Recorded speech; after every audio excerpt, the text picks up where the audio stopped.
Baik, sebelum kami jawab, pertama tentunya kami mengaturkan selamat menunaikan ibadah puasa.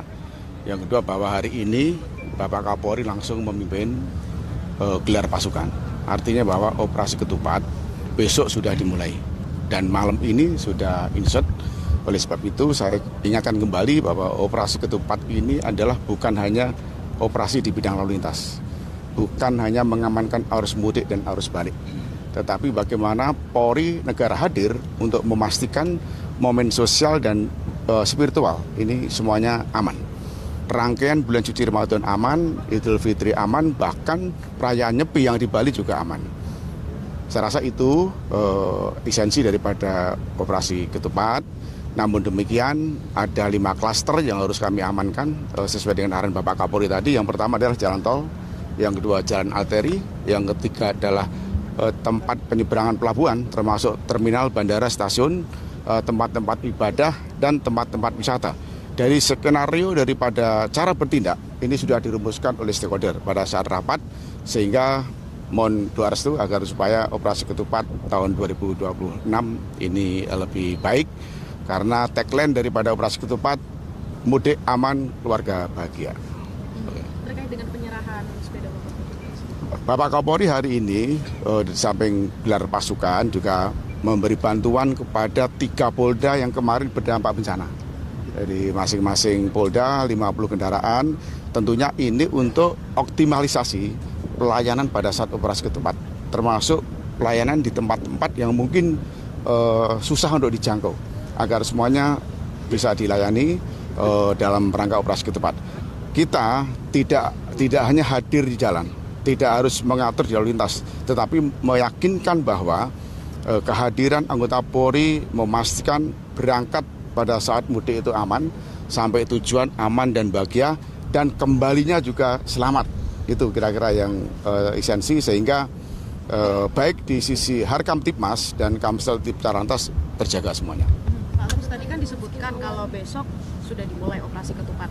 Apakah seluruh persiapannya sudah, termasuk terkait dengan cuaca ekstrim yang mungkin melanda beberapa daerah di Indonesia dan masih ada beberapa yang terdampak bencana? Tentunya setelah gelar pasukan langsung dimulai ya.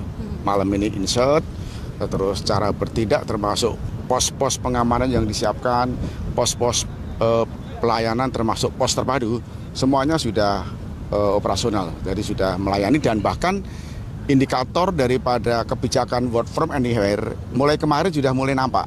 Ada bangkitan arus tapi masih terkendali. Ini akan kita monitoring karena operasi ketupat saat ini kita menggunakan infrastruktur teknologi. Kami akan pantau menggunakan etle drone, dan bahkan ada bodycam yang nanti akan menempel untuk melayani masyarakat, baik yang ada di jalan tol, yang ada di arteri, termasuk tempat-tempat pelabuhan. Cara bertindak dan skenario-nya sudah kita siapkan semuanya. Dan kita sudah melakukan tactical program untuk bisa mengawal daripada rangkaian operasi ketupat. Pak, sejauh ini one way dan kontraflow skemanya yang diterapkan akan seperti apa nih Pak? One way dan kontraflow itu bukan hanya di dalam tol ya. Di luar tol juga dilakukan. Contohnya Gadok. Gadok itu pada Sabtu Minggu, pada saat operasi ketupat, itu kita lakukan one way arah ke atas dari pagi. Kalau sore nanti kita evaluasi traffic counting yang tertinggi berapa ribu. Nanti turunnya kita lakukan one way. Termasuk juga di Cibadak, dari Bojimi, yang Bogor, Sukabumi.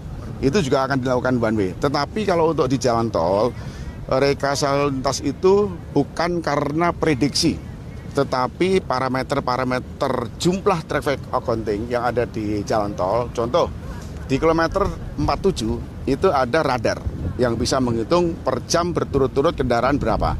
Kalau sudah 5.500, kami akan lapor Bapak Kapolri, akan kami lakukan eksekusi kontraflow lajur 1. Kalau lajur 1 ternyata 1 jam berturut-turut ke depan itu 6.400, kami akan melakukan eksekusi kontraflow lajur 2. Kalau lajur 1, lajur 2 masih tidak nampung dari gate tol di kilometer 70, kami akan terbangkan drone memantau bagaimana flow-nya. Kalau masih padat, kalau masih antrian panjang, kami akan lakukan one way tahap pertama sepenggal dari kilometer 70 sampai 236. Kalau tahun lalu 70 sampai 188, karena kita evaluasi agar supaya bottleneck dari 47 sampai 70 itu mengalir dengan cepat. Harapan kami nanti akan lebih lancar. Jadi one way sepenggal di lokasi one way nasional dari kilometer 70 sampai 236 arah Pejagan, Jawa Tengah. Cukup. Kalau Jawa Timur sendiri gimana Pak? Jawa Timur tol cukup terkendali ya. Yang arah ke Malang Raya tidak ada masalah. Yang arah ke Banyuwangi itu ada tol fungsional dari Probolinggo hingga Besuki dari Paiton. Jadi arah sana tidak ada masalah. Justru di Malang Raya itu akan terjadi penumpukan arus pada saat setelah hari raya dan sebelum hari raya dan pada saat dari Sabtu dan Minggu.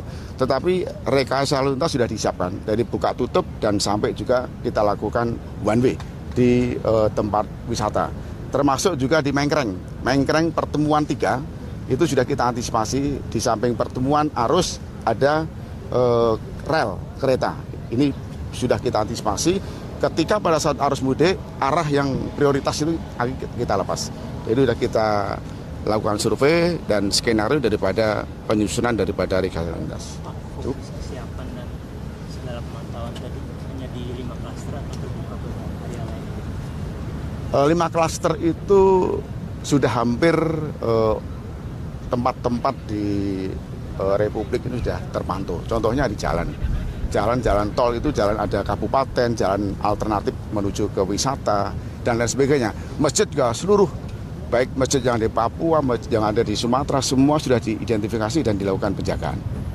Saya rasa sudah mencakup semuanya itu. Cukup, terima kasih. Cukup, makasih ya. Terima kasih. Terima kasih. Mohon doa restunya ya. Terima kasih Pak.